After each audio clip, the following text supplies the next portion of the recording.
I got the shocker of my life. This was 8 a.m. You will not believe it. I got to that supermarket and they were not open.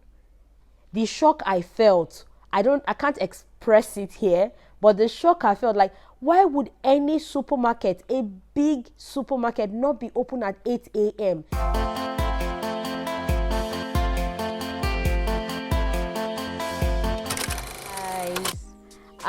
It's been one hell of a night before I got to this point. Okay, so if you notice, I sound like I'm underwater. You know that? Do you even know how you sound when you're underwater? How many of you can even swim?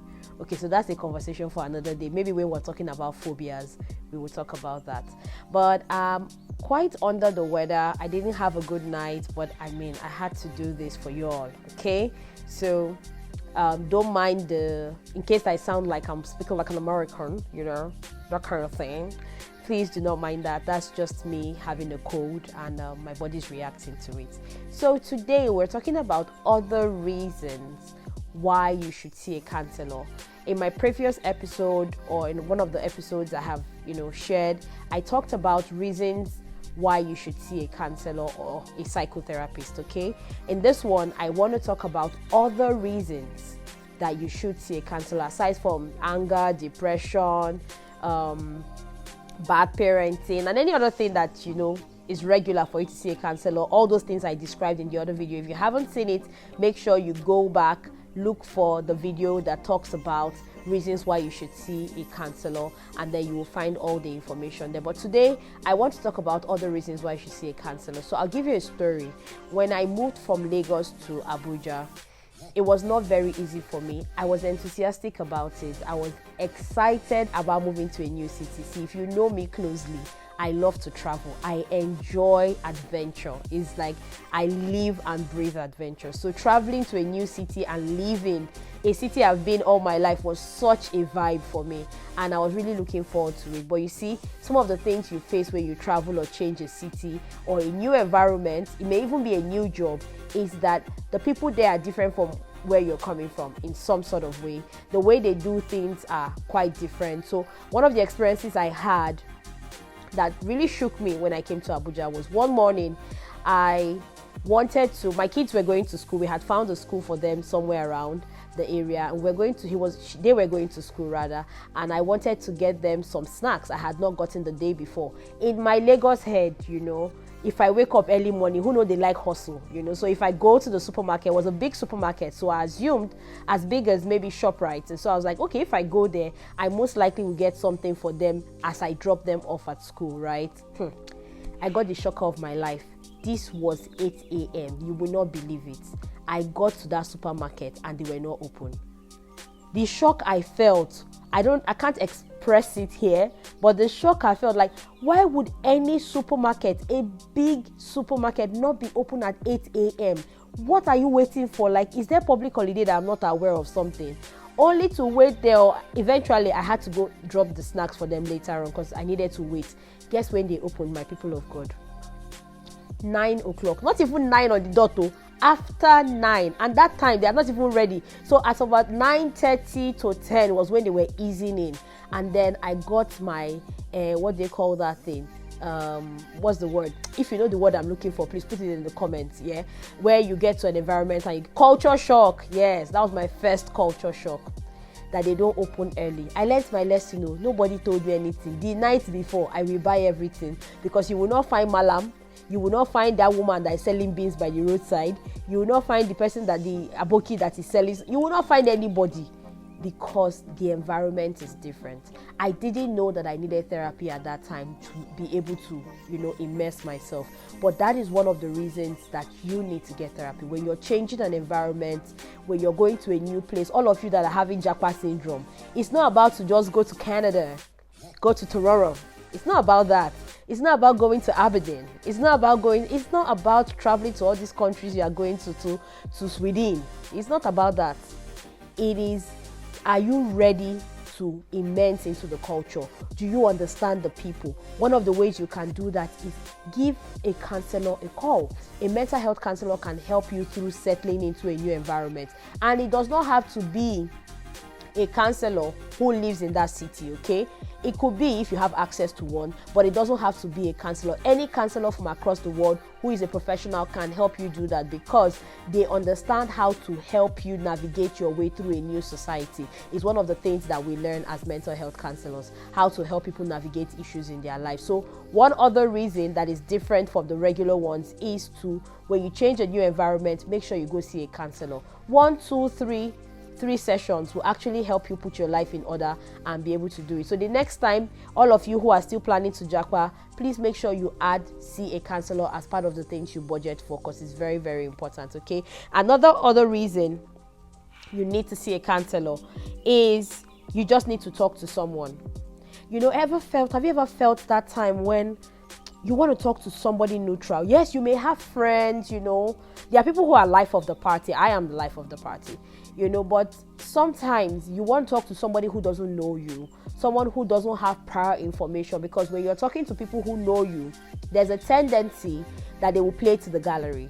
They don't want to either hurt your feelings, or they understand where you're coming from, or they judge you. But when you talk to someone neutral, they see your perspective as your perspective, right? They look at it from a different lens. So seeing a counselor when you just feel like talking to somebody, it doesn't have to be a major issue. It could just be that you feel like gisting with someone. And by gisting, I don't mean frivolous gist. I mean like things about yourself that you just want to talk to someone and get a different opinion, right? So you can see a counselor when you feel like talking to someone neutral. A mental health counselor is the right person to see. Now, the third reason, or another reason, is you're about to make a big decision. Right. Now, big decisions can be anything. For big decisions differ for different people, okay? So you're about to make a big decision in your life. Maybe you're about to move from one job to another, one career to another, you're about to marry somebody, you're just about to make a big decision. Maybe move out of your parents' house or out of a particular city. It is good to go see a mental health counselor. Talk about that decision, because making a big decision doesn't come easy for everybody. I have made big decisions in my life, and it was a bit hectic because I had to think about it a lot. The good thing is that I had my spouse, so I was able to talk to him, and we talked about it, and he's an open-minded person, so I got the help I needed. But not everybody has opportunity for that, or has the advantage of having such a person. So please go see a counselor if you're about to make a big decision. That's another reason that you can go see a counselor, to help guide you on what you should do. Another thing you want to do is to improve your relationship in marriage. If you are in a marriage relationship, or maybe you're in a dating relationship and you just want to improve it, but this particular point is for people who are married. Say you've been married for a long period of time, let's say 5 years, milestones like 5 years, 10 years, 9. It doesn't have to be those things, right? But no matter how long you've been married and you feel like you want to add some spice, or you just want to do a marriage checkup to be sure that you and your spouse are in the same space, there's a possibility. I'm a marriage and a family therapist, so I can tell you that sometimes when couples walk in grudgingly, or just they drag their feet to come and have sessions, one of the things I notice is that they have a pile up of issues that they didn't know existed. Why? Because they were still going one well. They were still doing their basic things. They didn't realize that they had become roommates. They did not realize that they have just become living partners and not actually lovers, you see. So one of the ways, or one of the reasons you should see a specialized mental health counselor in the area of marriage and family is when you want to spice up your relationship, or you want to do a marriage checkup. You just want to see what's going on in your marriage so you could do better. Marriage is for a lifetime. You cannot run that lifetime without going to see a marriage and family therapist. It will not help you. Your marriage will crash. Yes, I'm saying it. Take me anywhere. Your marriage will crash if you don't have time to go see a mental health counselor with specialty in marriage and family therapy to help check your marriage out. Now, the last thing I'm going to share doesn't mean that this is the only reason. These are not the only reasons you should see a counselor. There are more. If you have more, please put them down in the comment section, okay? Share with me what other reasons have you gone to see a counselor for that is not regular or is not popular. I'd like to know, and also most likely include it in one of my videos, in any of the episodes coming up. Now, for me, the last reason why you should go see a counselor, or other reasons why you should go see a counselor, is you're about to get married. You see this one, It is so important.